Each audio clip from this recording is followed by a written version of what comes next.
So, welcome and thank you all for coming. It's nice to be back, right? In person. I'm Tanya Hughes, and today I have the pleasure of introducing one of our visiting artists, Chico Sierra. Chico is a multidisciplinary artist, and when I say multidisciplinary, I mean that in the broadest sense of the word possible. He is a writer, he is a poet, he's a musician, and a visual artist. He says that his goal is to move people, to change their understanding, or perhaps to verify their ideas. He describes his work as both personal and political, and relies on empathy as his works to challenge deeply held notions of things within society. Chico uses mythology and symbols from his heritage, as well as pop culture references in his work, and he strives to rewrite the past to include people of color as deities and as heroes in the art that he creates. I think that you'll find his visual art and Chico as a person beautiful and inspiring. So without further ado, let's give a warm welcome to Chico.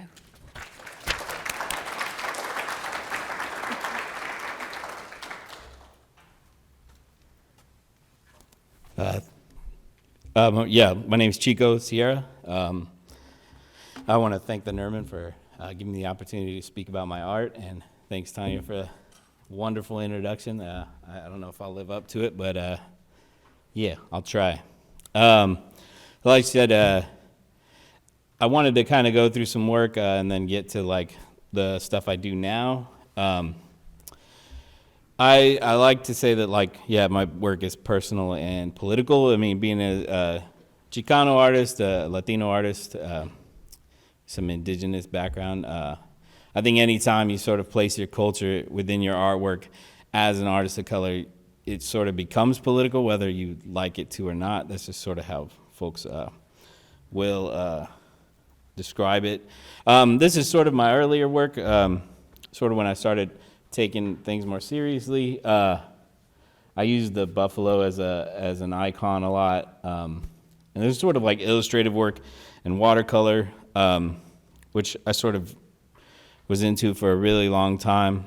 So I created this image, stuff like this, and I started playing around with different indigenous iconography within, like using them as like shading and sort of filler, and I'm not sure if you can see the lines within her face, sort of drawing these, not necessarily tattoos, but just sort of like there, as signifiers of deification, if that makes sense, along with the halo. We'll go through here, and then I use the bull a lot as sort of like a symbol for strength and power, even though like these images we use to signify those things are sort of, we use like the idea of a bull and his strength and size as a symbol for strength and masculinity, when in actuality most like bulls are like, mostly day to day just sort of like not really like presenting themselves as dangerous or whatever. We sort of make them that way. I don't know if that makes so just sort of an idea about masculinity and machismo within my culture. And I started playing with those lines and symbology a little more. And so within that process, I love drawing. Not painting, just drawing. Most of my life, as far back as I can remember, somebody was stopping me from drawing, like classes, and that was all the way up until college. I remember so I dropped out of high school, took some community college classes, and even within those classes, I had it's weird to be an adult and have another adult be like, hey, can you stop drawing? And I'm just like, well, if you were more interesting, I wouldn't have. I'm just kidding. So from there, I just sort of, and this is some of my mural work. It's a little different than my other work. I'm sort of pulling away from doing murals. I'm getting older. It's a little harder than I'd like it to be. I use spray paint a lot. It's a little easier. It's, application. Plus, you can get different shades and stuff. But these are two larger murals I've done. And with the bull and the dragon, I started playing with the iconography and sort of using symbology to create the image, but I still was creating these harder lines. But it sort of informed the work that I'm doing now, which is sort of this is one of the first pieces I did using like crafting these little I don't know what the right word is, but a lot of circular shapes and using images to create larger images.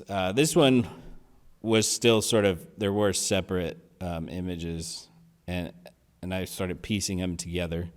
But I still wasn't quite happy with the result.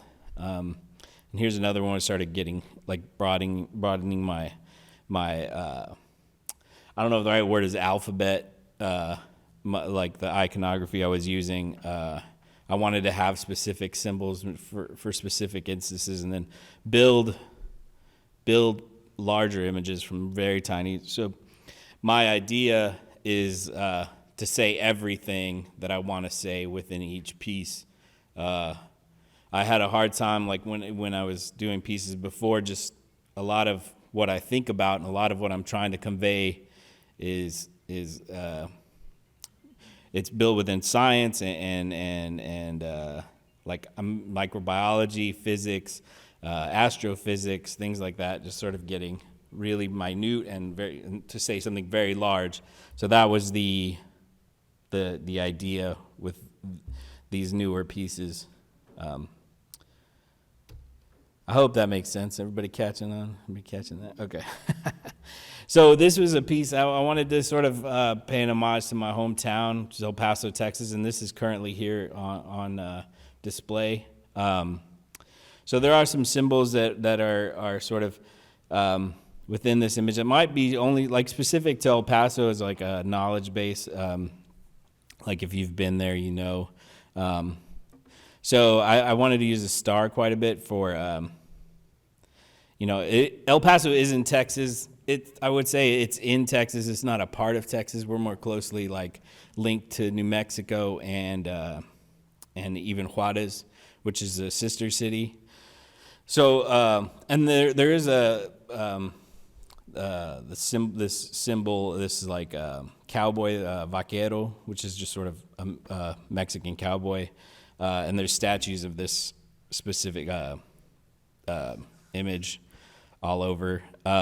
And here's a little, like, I wanted to make this significant to know that, that's El Paso. It's not Texas. Like I told somebody the other day, I was like, I'm from El Paso, not Texas. And there's a restaurant called Chico's Tacos, which is, this is where I derived my name. I was born Jason Biggers, which is not who I am, was never who I was.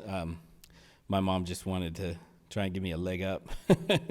But I changed it recently because I had a son and I did not want his last name to be Biggers. It's not something I'm connected to. So Chico is just the name I took because Biggers was, just the opposite. And so I chose Chico. And also in homage to Chico's Tacos, and it sounds sort of silly, but if you were from El Paso and you understood the importance of that restaurant in the city, like there's like 5 or 6 of them. They're sort of like neutral ground. They sort of draw people. Like if you fly into El Paso, you will see people that you were on the plane with in line at Chico's. Before anybody goes anywhere in El Paso, they go there.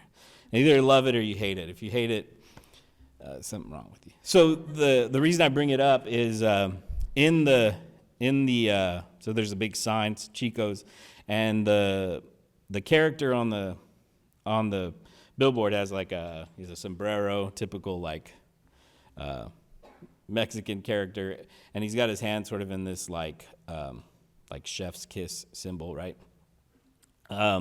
So I'm also like into Buddhist iconography. I'm not spiritual at all. I don't knock people who are. I have my set of beliefs which are based in like the idea that things that happen within like our natural world are magic enough that we can, like, the fact that we can explain them now doesn't make them any less special. My spirituality lies within metaphysics and yeah.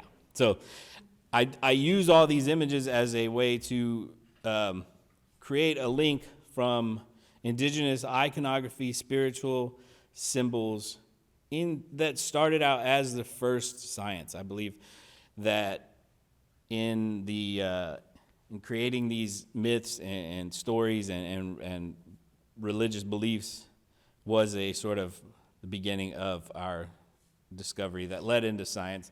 And at some point, those two become separate. And I think within the indigenous world and within my, and that's a broad term, but I want it to remain broad because I think all over the world, besides like Europe and things where Christianity sort of took hold, there was a link to nature.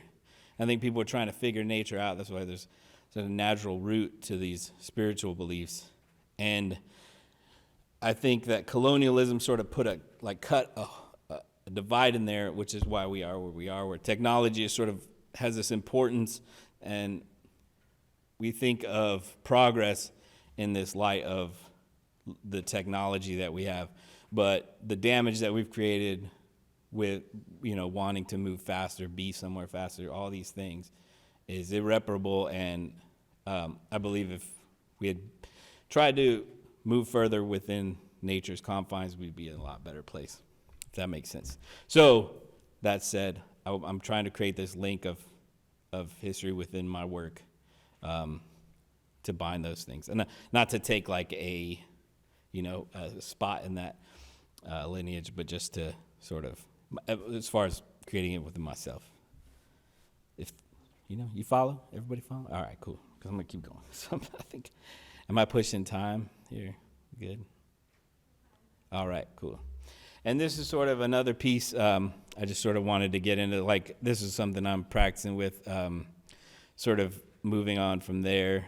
And, yeah, creating, like, a natural, like, symbology and like, taking different references from different, like, cultures within my genetic makeup to sort of tell a new story. And this sort of piece, I chose this one to show just because it does have a lot of the symbols I use. I like to use fish quite a bit because they're sort of flowing. And it's not just about these big ideas. It is sort of playing with color a little bit. Like, that's another thing. I wanted to expand so much of what I was doing that it sort of came into these, like,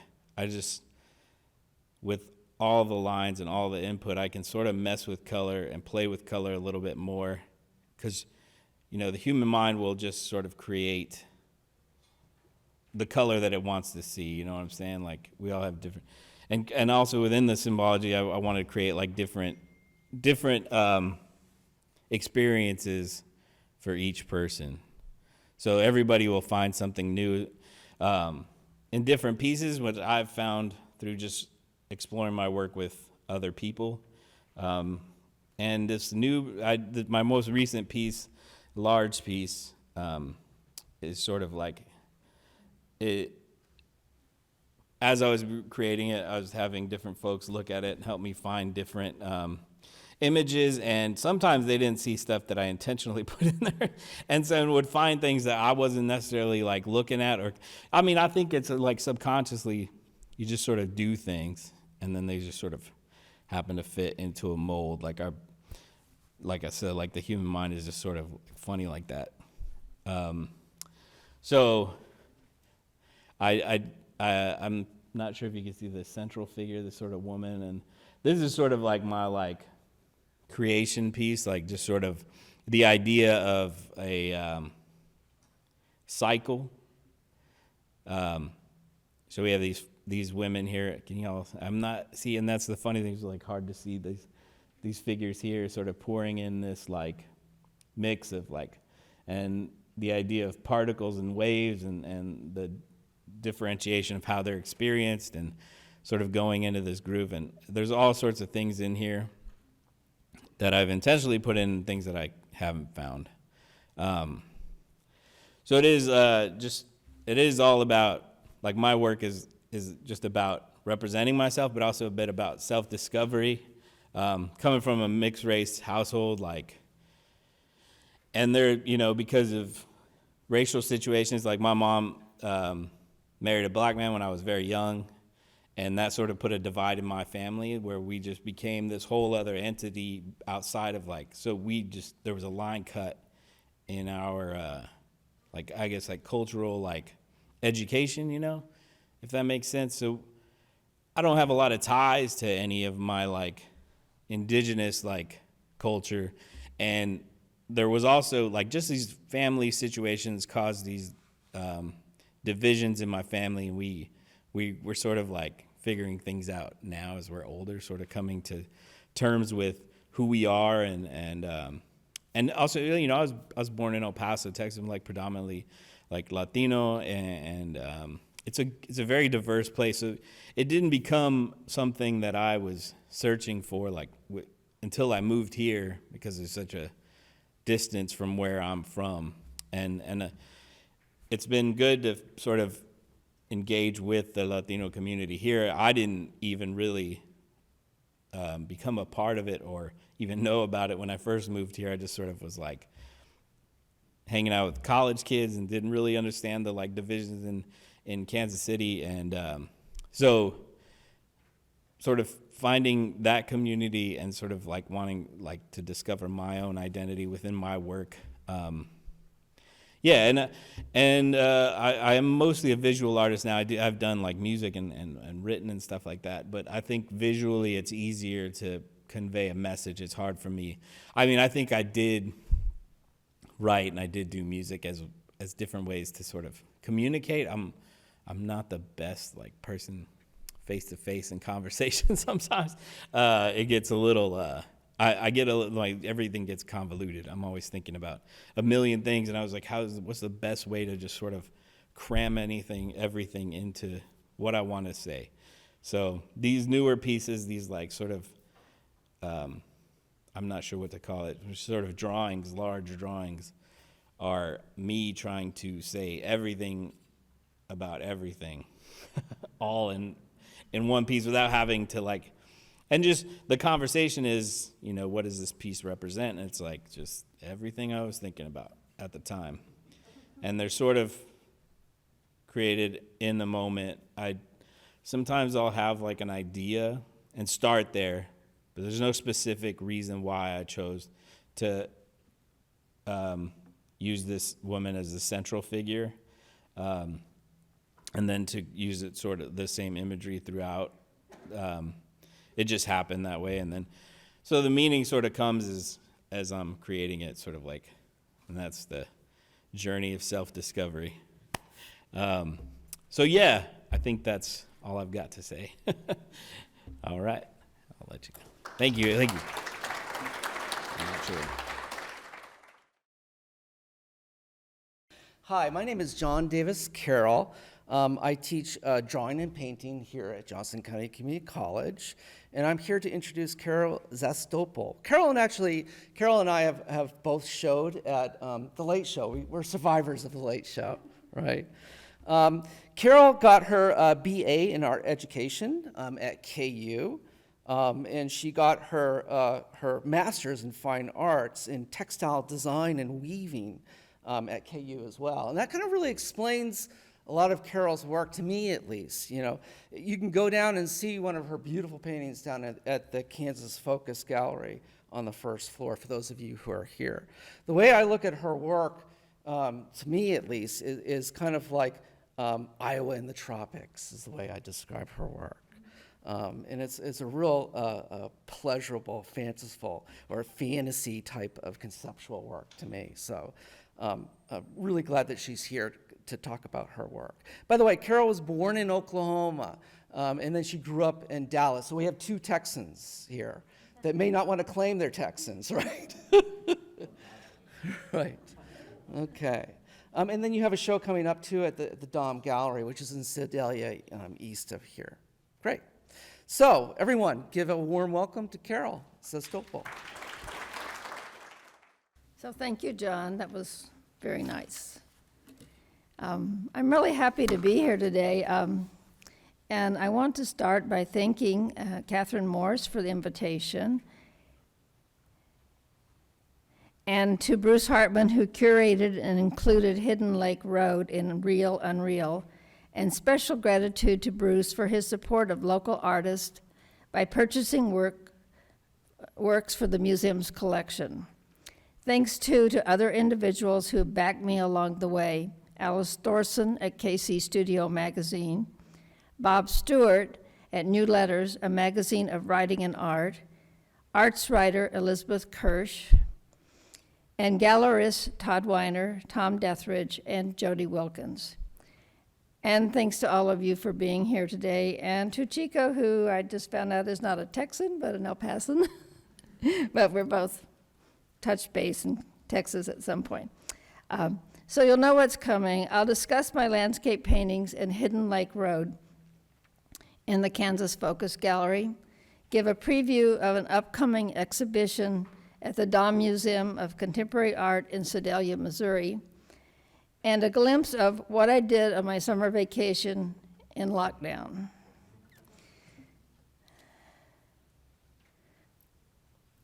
The first part of my talk is around one painting, Hidden Lake Road. I'm leaping over years of teaching, fiber art, running a very small business making and selling rubber stamps, artwork using rubber stamps, a stint in museum education, 6 years as director of Thornhill Art Gallery at Avila University, and lots of grad school in textile design and art history.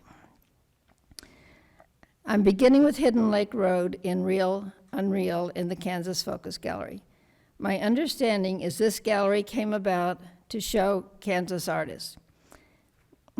Currently, I am not a Kansas artist, but my ties go back many years to education at KU, living in Overland Park for 20 years, working as curator of education at the Wichita Art Museum, and as a stockholder owner of the Garden of Eden, Inc.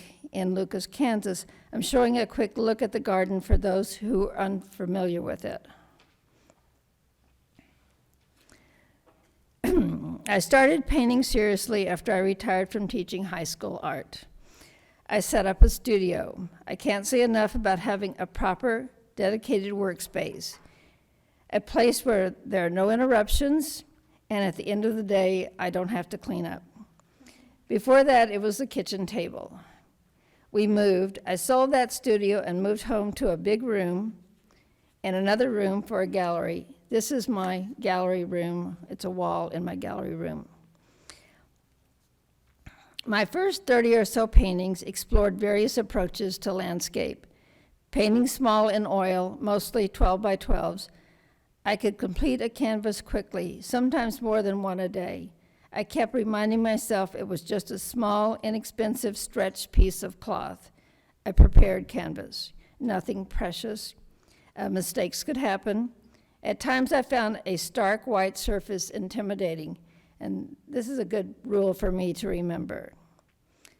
I spent 2 months painting daily for a show. Landscape was on my mind. I had recently tried plein air painting and failed miserably. Outdoor painting was not for me. Those 30-plus paintings include various motifs. A one-point perspective with a winding road and high horizon line. When people ask me about my paintings, they usually see the road. I see it as a way to enter the painting. Alice Thorson called the sinuous roadway a compositional catalyst. Vertical cuts that create roads. Rolling hills, successive curves, something I remember doodling in school. Lollipop trees. As I worked on this idea, I found I like making perfect circles with my brush and adding a highlight, always on the right side. Something else here is the crop circle. I saw this in a Grant Wood painting, and it just stuck. Monopoly houses that could be painted in 3 strokes. And pastel colors. I just seem to gravitate to pastels, mixing white with every color. An inspiration for these paintings was The New Road by Grant Wood, a painting in a text I used when I was teaching high school art. At the center is a winding road. I was especially attracted to the way the cuts into the land to make the road. I began painting larger paintings and added some motifs, conical trees, pattern hills, and the beginnings of colors with a shimmer. It may not show up completely here, but the pine trees have a glow to one side, as do the oval-shaped bushes. Wonderland Trail was a different painting for me. I started it using my basic elements, but found myself painting and repainting. I worked and reworked it, usually at the end of the day. Many of the motifs I would continue using are here. 2, in this case, maybe 3 winding roads, cuts in the land, simplified trees and shrubs, a Monopoly house, and pastel colors. A word about titles. I grew up on a street named Valley Ridge Road in Dallas, Texas. Every direction was flat. No valleys, no ridges, just flat. Developers name these streets, they just make them up. These names often do not fit the landscape. I started naming my paintings from a collection of titles I keep in my phone in notes. Here's a sample. I collect them from actual street signs and names I read in the newspaper. Holly Knoll was in the Kansas City Star. Murder Rock Trail I saw while in the Ozarks, riding in the back seat, entering names in notes. It's a real place where a highwayman would rob and sometimes murder travelers. Back to Hidden Lake Road. I had a show coming up at Todd Weiner Gallery, a one-person show. It was my first. There were several years of inventory in my studio, but I continued painting up to the last moment. Hidden Lake Road literally painted itself in just a few days. All the parts and pieces I'd been working on just seemed to fit in. I sent it to the gallery, and it never came home. Thanks again to Bruce, who made my painting part of the Nerman collection. What am I doing now? I'm in a group of 9 women artists. We named ourselves Regen. We're all older and have connections that go way back. Most of us were teachers.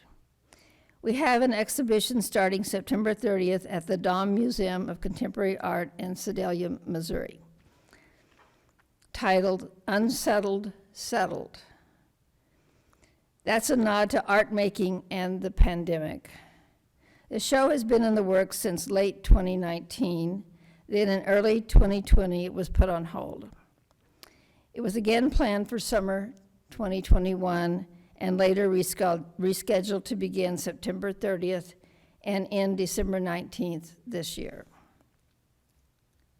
I have 8 paintings in that show. Some of them are from the last year and a half. They will hang in pairs like you see them here.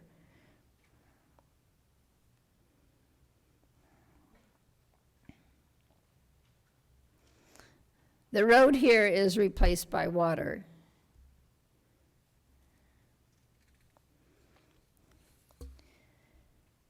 So you may have noticed that 2 of the Dahm paintings are almost identical.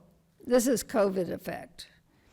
When the pandemic began, at first I was at a loss. So I repainted some paintings and I copied Trails Run. Both of these paintings are based on an ill-fated thrill ride in Wyandotte County. If you can make it out on the left lower photo, that's the top of the ride. It's very steep, followed by a big swoop. I thought it looked like my roads. Another painting, Southwood, is from Lockdown. It's a different approach to composition for me and adds another motif, horror vacui. Simply, it's a fear of empty space, a desire to decorate. This is an art historical example, a ceremonial blanket from the Pacific Northwest. And yes, there's a hint of Gustav Klimt in this painting. During lockdown quarantine, I continued to paint smallish watercolors like these, 5x7s, 8x10s, and larger. I've been painting palm trees for a long time. I learned from a plein air painter that having a tree in the dead center is poor composition, but I challenged that thought. I use saturated color rather than washes. I lift off paint to create volume in the spheres. The watercolors are relaxing. I don't worry about solvents or cleanup. Some examples.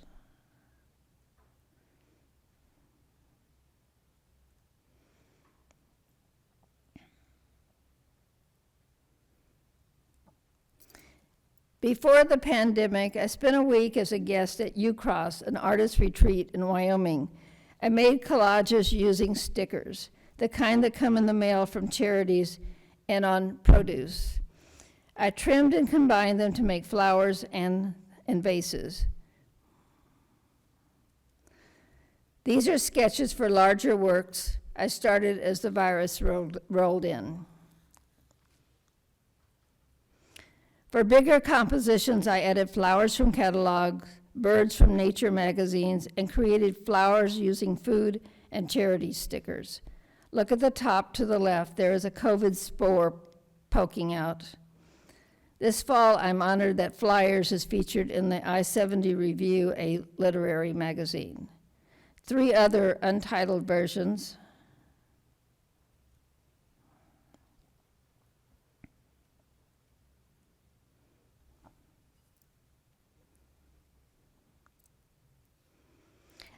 So as I'm going along, remind you that this is all my lockdown art.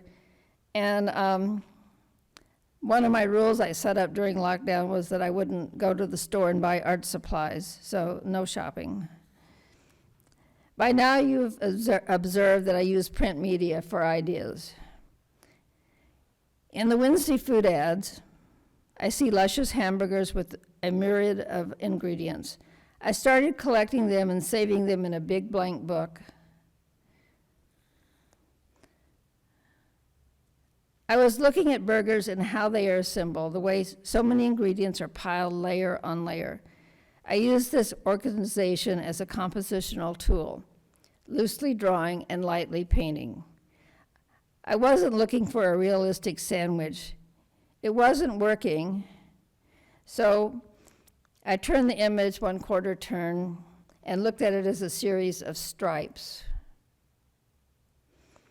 I drew the basic shapes and used watercolor underpainting overlaid with smoothed and scraped acrylic. This is a full circle moment for me, as most of the paints came from my dazzling box from the recent Nerman auction. I titled them Stria, meaning linear marks and similar parallel features.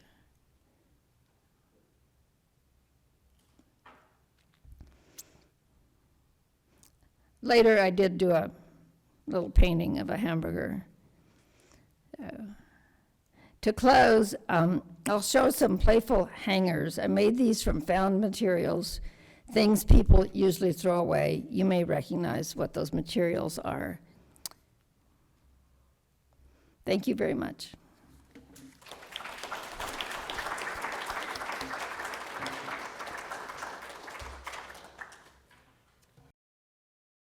I'll ask questions from the online audience, and we'll go ahead and take questions from you all. Feel free to raise a hand. So one thing that amazes me every time that I come to one of these lectures is that we have 2 very, what you might call, disparate artists, from different backgrounds, right? But there's this amazing connection between you 2. And it's not Texas. So what I'm talking about is pattern making. There's this intense pattern making. Carol, you have your background in weaving, which is natural in regards to pattern and rhythm. And in Chico, with your pieces, this almost doodling, obsessive, compulsive quality to your work, I think is really magical. And it's such a visual adventure. So maybe both of you could talk about how the pattern, how did you discover these pattern makings in your life? In other words, did you find that you were doing this as kids? You know, we all doodle. If we're visual and creative, we tend to doodle. Right. Did you doodle as a child? Yeah. Where's that essence of that So you pattern? want to start? All right. I think as far as I used to do, I mean, starting young, like 12, 13, like I started doing graffiti. And most of it was just like I would sit there and just draw my name over and over again, and like and little characters and stuff that we'd put together. And I think it comes from that. And also a lot of my inspiration comes from like tapestries from like, you know, like, I was like a big influence of mine, and I don't reference it that much, is sort of Islamic art within architecture, and the patterns there, and then patterns within like tapestries and blankets from indigenous folks here in the Americas, and also, I mean, throughout the world, you know. And I think that's a big part. Tessellations from like what M.C. Escher did. Yeah. Took that also from the Islamic, the mosques. Yeah, and I mean it's a good filler for space, you know. And I think a lot, and some of it is also a mental thing. Like I think it's cathartic for myself, but also it draws folks into the piece. Yeah. So, since my first paintings were smaller, and it was easy to sort of fill up the space, once they got bigger, it seemed like all that open space just was too open. It needed to be filled. And I really did start looking around and see how other people did that too. And so I used flowers, and that seemed natural. And then I started doing stripes, which didn't seem natural, but they were really kind of beautiful and fun to paint, actually. Just like painting the circles with my brush, you could just take the brush and, I don't know, it just kind of worked out because it always happened in a first draft. It wasn't like redo or anything like that. So for me, it was filling up space, and not just in a painterly way like Marx and so forth, but with some actual imagery, like the flowers or dots, stripes, checks, so forth. I love that term, hora vacui. It's a great term. And the thing I may not have mentioned is that Carol also has a Master of Arts and Art History from the Southern Methodist University in Dallas, Texas. So, Can you guys hear John okay? No. No. Okay. Oh, yeah. So, So- another mic, yeah. the term hora vacui is a wonderful term. You know, it's this kind of fear of open space, of filling something in. And the thing I didn't mention was that Carol also has a Master of Arts and Art History from the Southern Methodist University in Dallas, Texas. And again, these terms, you know, that we think of. The other thing I think of your work too is that that kind of abstract reductive. It's a modification, a simplification, but then the modification to make it more complicated is something that I think has a very playful effect. Yeah. So. Okay, so we're gonna lean in really close on the mic. Sorry about that. If you're not hearing us, please just okay. So someone had a question online about physical dimensions and materials, wanting to know the scale of the pieces from both of you, and the materials that you're using, and especially like with Chico, there was a question about what medium you're using with your drawing works. I use so the largest piece I've done was just a canvas with like a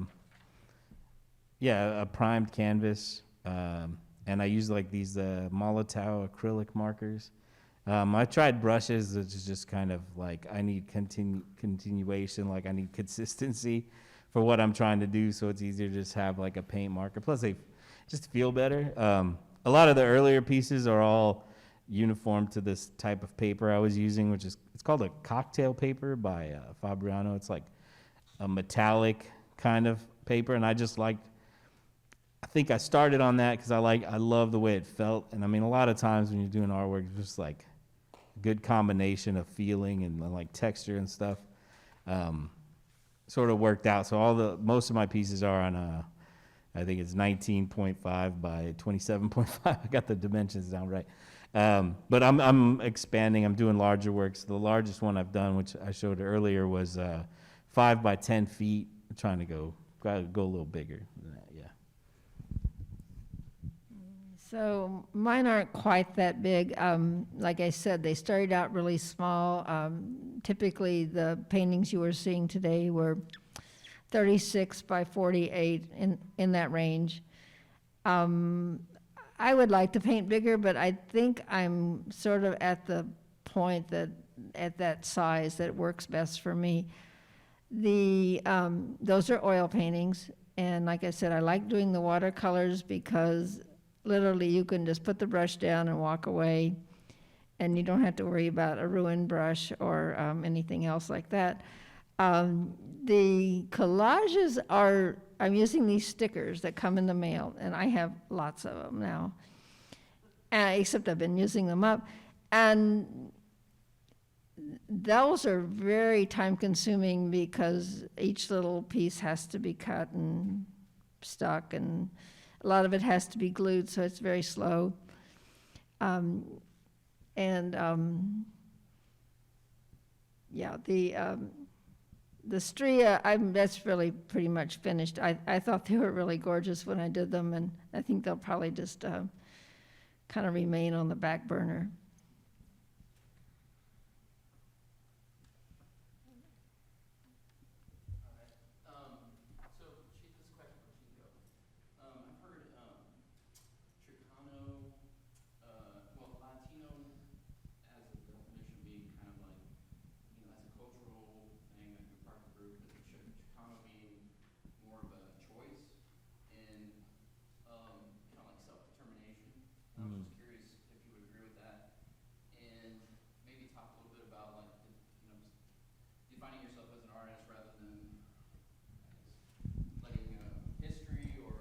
Yeah, I mean, I think so it's hard because like Latino is sort of a broad term, and I mean it is hard to like.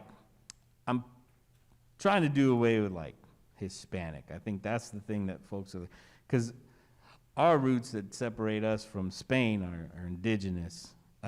So Hispanic is just sort of this colonial term that folks. So I just want to like state that Latino is just like. It's a broad term from like any, person that isn't American in this hemisphere, I guess. So we have, Latinos from Mexico all the way down to South America. And they're usually defined by country. I choose, Chicano is a sort of a loose term. Like, it defines me because I'm from El Paso. We're not Mexican. We're not American. And El Paso is sort of clunky. So I define Chicano because there is a certain sense of culture. There's a differentiation in the culture between like Mexican and someone from El Paso or LA. I think there's a connection there. And there are some political sort of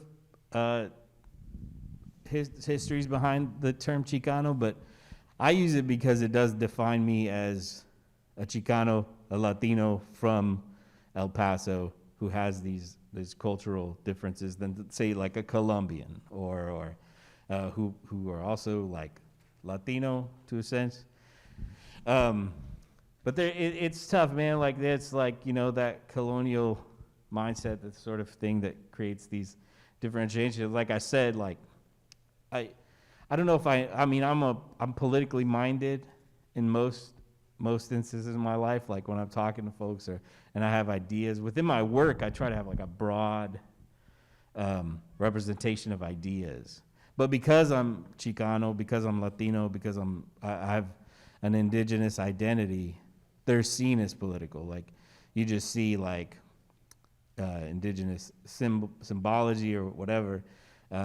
And indigenous is even like a broad term. I don't like to use it But within my culture, I'm not 100% of where I'm from. You know what I mean? And that's another colonial like ramification of like, you know, like European settlement is like there's rips in like who I am, where I'm from, and that sort of exists, and that's sort of part of my work too. So it's all sort of like this, and so within my work, as it gets complicated, it's very like broad, it's different, there's a lot going on, because that's all I'm thinking about now. And then before, I sort of let people's ideas of what I was creating define what I was making. You know, like, I mean, for a long time, I thought I'd be a tattoo artist or a graphic designer, because as a Latino, and even within my family and my community, they're like, you know, you should do tattoos, you should do this. And I got to a point where it's like, I draw, I have something to say. I think about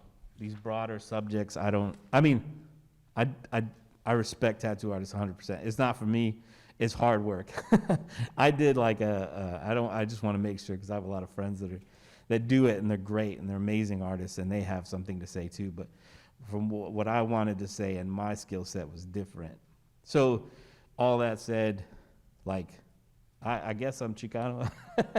Like it's hard to say, you know, there's all these like caveats that go along with any sort of label. So yeah, I just say Chicano because it's easier, you know. But in the end, you know, I'm Chico Sierra. That's it. Yeah. We did have a question online about if, and I'll ask it for both of you. Are you aware or conscious of when your work is about to change? Like when you're about to enter a new phase or start a new series? Is that something that you can feel that you need to do, or that you're about to do? Either of you can answer first. I'll let Oscar. So I was kind of merrily painting away, doing my landscapes, and the show at the Dom, for instance, came up, and I wasn't exactly sure at the beginning what they wanted to show, so I started exploring other media, which was the Stria, and then some other print works that are at the flat file right now.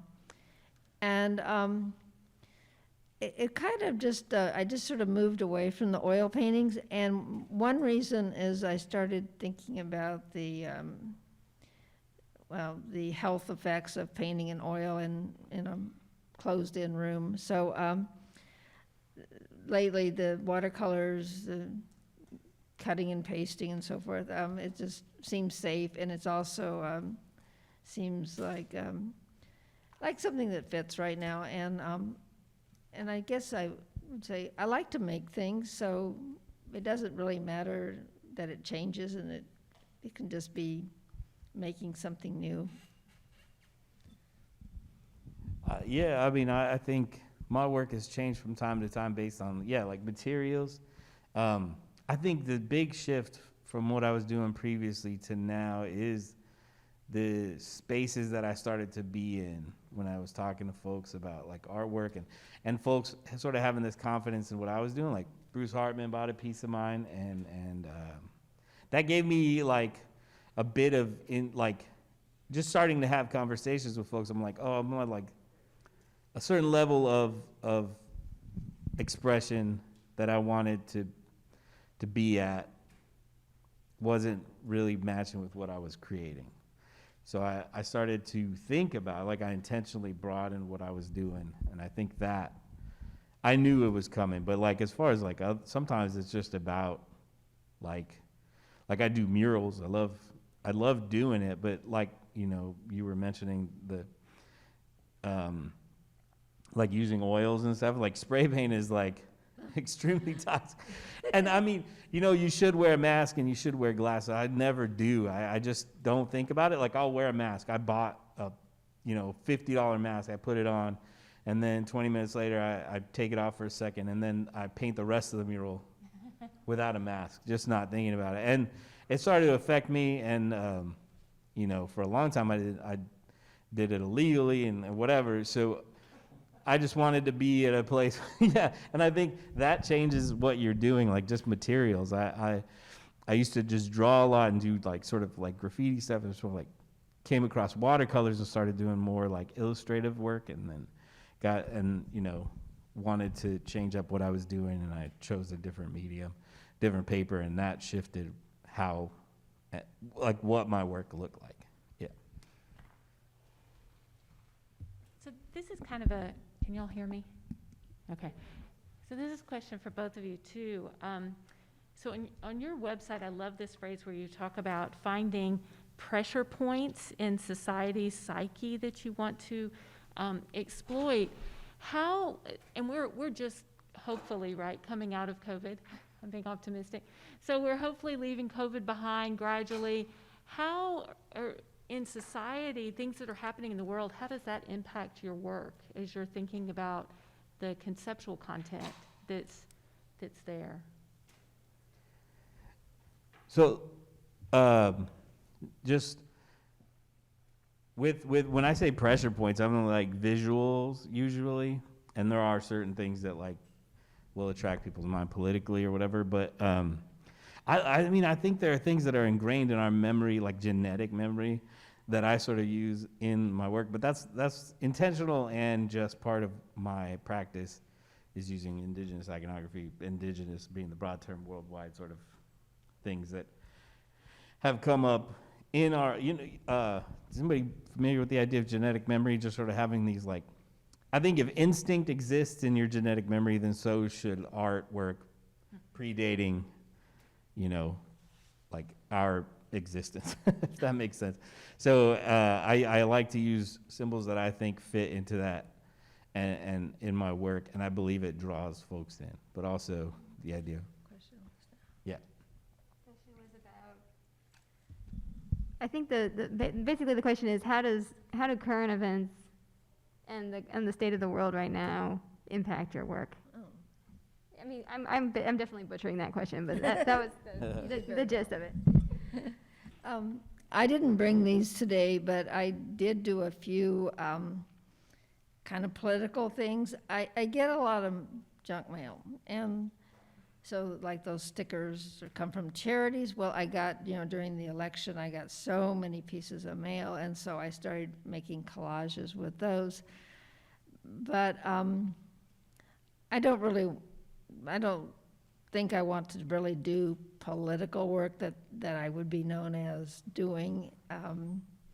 I feel like I'm more of a decorative type person, and I'm pretty happy with the directions I've been going lately.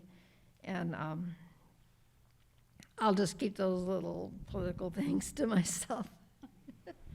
But like to me with your work, I found it interesting that switch to the stickers during COVID, and it made me think about being stuck inside and kind of removed from real nature, and kind of, so not just political, but just like how things impact your work and change things. Is that something you thought about when you were using stickers? And I've just been saving these stickers for a long time, and I saw them as like the basis for something, like to combine them and make them into another object. For instance, one of the flowers is like just a straight line that I cut out, and then the flower parts are little polar bears that were on stickers. So it's kind of like Dada stuff, they just playing with the media. I will say, just for like a lot of the reasons that I sort of was, and this is just the effect of life and whatever. So I've always been into like sciences, like just sort of skimming the surface. I'm not like deep, but I like it to affect, like sort of inform my work. So when my son was born, and he's two now, he's great, he's awesome. He was born with retinoblastoma, which is a form of cancer, and thinking about that and the minutia of what's happening within his body. I mean, he was a little guy, he's a little baby, and he had this thing already, and it was just a lot to deal with for him and us as a family. And then so that started, and I was thinking about that, about cancer cells. My mom had gone through cancer and all this stuff, and just thinking about it as an idea, but also it was affecting my life. And then COVID, like a virus, like this we don't understand viruses. Like scientists don't understand how they exist, or they understand how they work and what they do and their effects. But as far as why they exist or where they come from, it's some folks don't know. But it affects our life, and that sort of informed my work and sort of I wanted to fill space with small objects because it is sort of like informed what I do. And that's just with everything, like everything starts at the most minute level. And there's this idea about people feeling small when they look at the universe, but it's like there's smaller and smaller and smaller, and we're made up of all these tiny little things. And that's sort of how it came, like these ideas came about, is just thinking about my son's cancer, and he's doing great now. He went through chemo, did amazing, and then COVID and how it's affected the world. Like we fancy ourselves as like technologically advanced, and this thing that just exists to exist, basically, it just creates havoc on a global scale because of poor leadership and misinformation and all this stuff. But it started somewhere. It started as this thing, just this tiny little thing. And so that's sort of a way. I don't know.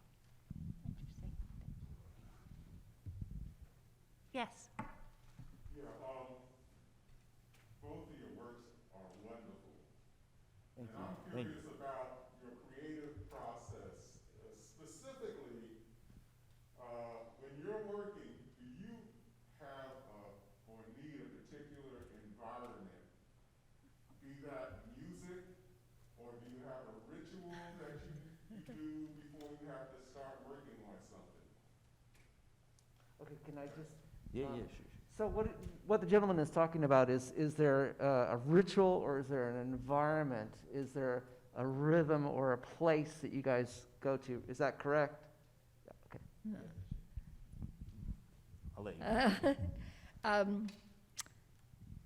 I work in a room at home. Before, I had a really kind of a nice studio with big windows, and that was very peaceful. But in both places, I have a television. And, okay, I like to watch Law and Order.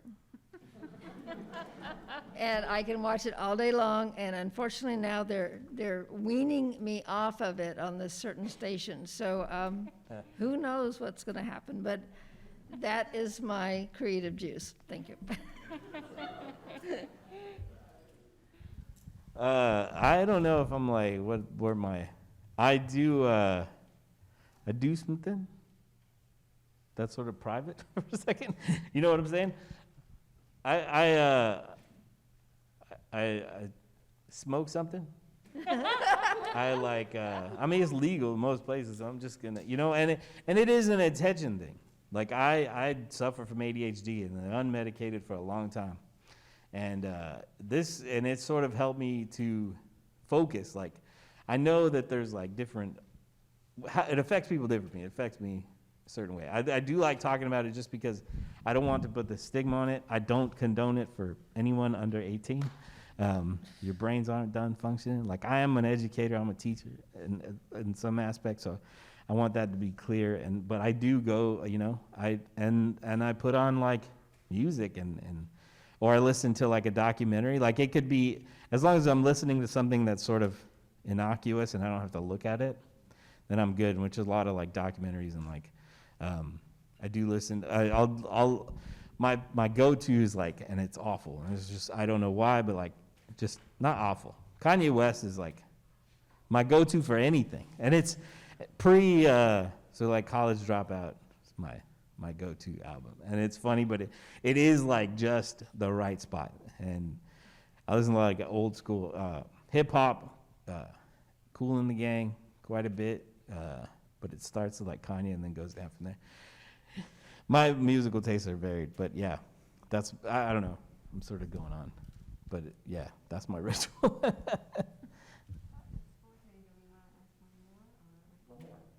have one more question. There was one online, or if there's someone in. Okay, so we have just one more question, time for one more question. And the online question is, how do you manage making work that, does having to sell your work create problems for you? Do you feel like it challenges you to make something knowing that you're going to have an audience that you want to sell it to? Does that limit your creativity? I think it broadens my creativity like nothing motivates more than capitalism and all the awful things that go along with it. I have a kid, and I mean, there was a time where I was a little lazy about my work. I mean, I'm gonna be honest, like I just, because I didn't know what I was saying, and I had to grab a hold of what, my message. And I think if you work at anything you work at, and you like, put time and energy into, and I don't think I don't think if it wasn't doing well, if people didn't appreciate the message, didn't want the message, I wouldn't do it. I'd still do it at home. I wouldn't try and push it like I do. I mean, I'm out there, discussing it with folks and trying to maintain commercial versus like scholarly sort of ideas about the work. But yeah, I mean, I'm always going to create regardless if it sells or not. If it didn't, I would just have to get a full-time job, which is not a problem. I mean, I've worked before. I've just, yeah. So now and then I've had shows and I've had sales. I don't have a gallery and would like to, but, and I've had some galleries in the past. I think whether I sell the work or not, I'll keep doing it. It is sort of like stacking up in the house, so to speak, but I still have things that are interesting to me to do, and right now I kind of would like to try painting something like a Chinese mural, the kind that are washy and just linear, with mountains and the floating mountains and the big clouds and so forth. So that's sort of like the next thing I want to look into. Probably a lot of visits to the Nelson to look at Chinese paintings. Well, thank you all for coming.